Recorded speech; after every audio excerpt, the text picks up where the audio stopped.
एक जमाने में एक किसान था जिसका नाम आइवैन था और उसकी बीवी का नाम मेरी था। वो दोनों अपने छोटे से घर में रहते थे। उनकी जिंदगी खुशियों से भरी हुई थी, मगर उनके दिलों में एक अधूरी ख्वाहिश थी। वो चाहते थे कि उनके घर में भी एक छोटा सा बच्चा हो जो उनकी जिंदगी को रंगीन बना दे। अक्सर शाम को जब वो अपने पड़ोसियों के बच्चों की खेलने की आवाजें सुनते तो बाहर आ जाते थे। वो एक दूसरे की आंखों में झांकते और सोचते थे कि अगर उनके पास भी एक छोटा सा बच्चा होता तो कितना अच्छा होता। एक सर्दियों की रात बर्फबारी इस कदर हुई कि लोगों के घुटनों तक आ पहुंची। जब बर्फबारी थमी तो बच्चे खुशी से खेलने के लिए गलियों में निकल आए, जबकि दूसरी तरफ आइवैन और उसकी बीवी अपनी खिड़की में बैठे उन्हें देख रहे थे। कुछ लम्हों बाद वो खुद भी बाहर आ गए। बच्चे बर्फ से स्नो वुमन बनाने में मसरूफ थे।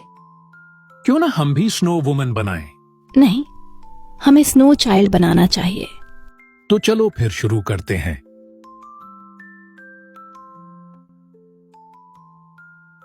दोनों मियां बीवी अपने बाग की तरफ चल दिए। फिर दोनों ने पूरी दिलजमी के साथ बर्फ से काम शुरू किया। पहले उन्होंने एक छोटा सा जिस्म तैयार किया, फिर 2 नाजुक हाथ और 2 नन्हे नन्हे पांव तराशे। आखिर में उन्होंने एक गोल बर्फ का टुकड़ा ऊपर रखा जो कि उस नन्हे वजूद का सर बनना था। फिर उन्होंने इसके होंठ, नाक और आंखें बनाई। जैसे ही वो इस बर्फ के मुजस्समे को पीछे से मुकम्मल शक्ल देने ही वाले थे कि अचानक इसमें से एक नन्ही सी बच्ची बाहर आ गई। ये देखते ही दोनों मियां बीवी हैरान रह गए। इसका नाम मैं रखूंगी स्नोफ्लेक।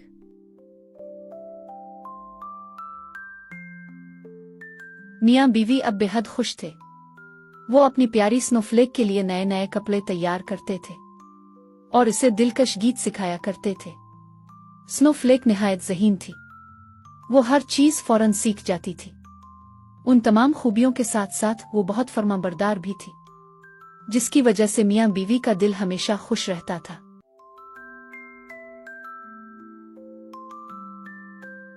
आखिरकार सर्दियां रुखसत हो गईं और बाहर का दिलकश मौसम आ गया। जमीन पर हरियाली छा गई और हर सौ नर्म घास उगने लगी। फख्ताएं अपनी सुरीली आवाज में गीत गाने लगे और गांव की बच्चियां खुशी से झूम झूम कर नाचने और गाने में मगन हो गईं। लेकिन स्नोफ्लेक सबसे अलग थलग रहती थी और खिड़की के पास बैठी उन्हें खामोशी से देखती रहती थी। उसकी माँ अक्सर उससे कहती थी कि वो भी बच्चियों के साथ जाकर खेले, लेकिन वो हमेशा नरमी से इनकार कर देती थी। किसी को मालूम न था कि वो ऐसा क्यों करती है। दरख्तों में फूलों की बहार थी, बुलबुल दरख्तों पर नगमे सुना रही थी और दुनिया खुशियों से भरपूर थी। लेकिन स्नोफ्लेक इतनी ही उदास होती गई। जहां साए गहरे होते थे स्नोफ्लेक वहां खुश होती थी। इसकी वाहिद खुशी ये थी कि वो सब्ज बेद के दरख्तों के बीच किसी चमकते हुए चश्मे के किनारे बैठी रहे। सिर्फ सुबह के वक्त और शाम के धुंधलके में वो खुश दिखाई देती थी।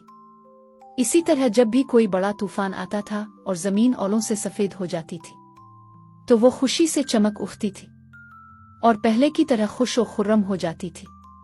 लेकिन जैसे ही बादल छुपते और ओले सूरज की तपश में पिघल जाते थे तो स्नोफ्लेक आंसुओं में डूब जाती थी। बाहर गुजर गई और सेंट जून की शाम यानी मौसम गर्मा की शाम थी।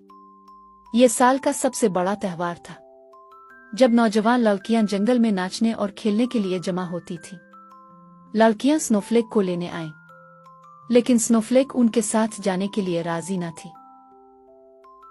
बेटा घबराओ नहीं, जाओ और अपनी दोस्तों के साथ एंजॉय करो। बच्चों, मेरी स्नोफ्लेक का ख्याल रखना, ये मेरी आंख का तारा है। लड़कियां स्नोफ्लेक को लेकर जंगल की तरफ निकल गईं। स्नोफ्लेक भी उनके साथ बहुत खुश दिखाई दे रही थी। जब सूरज गुरूब हुआ तो लड़कियों ने खुश्क घास का अलाव रोशन किया। वो सब एक कतार में खड़ी हो गईं और बारी बारी आग के ऊपर से छलांग लगाते हुए गाने गाने लगे। लड़कियों ने स्नोफ्लेक को भी अपने साथ आने की दावत दी। जब वो अपनी सहेलियों के साथ दौड़ती हुई आग के करीब पहुंची तो वो पिघल गई। सिर्फ एक नर्म धुंध ऊपर की जानिब उड़ती हुई दिखाई दी और यही उसकी आखिरी निशानी थी। लड़कियां स्नोफ्लेक को पौधों और झाड़ियों में ढूंढती रह गईं, मगर उसका कोई सुराग ना मिला। जैसे वो हवा में घुलकर गायब हो गई हो। स्नोफ्लेक के माँ बाप भी उसे जंगलों में ढूंढते रहे। वो यही सोचते रहे कि शायद उसे कोई जंगली जानवर या परिंदा उठा ले गया हो, मगर किसी को क्या खबर थी कि उसके साथ दरअसल क्या हुआ था।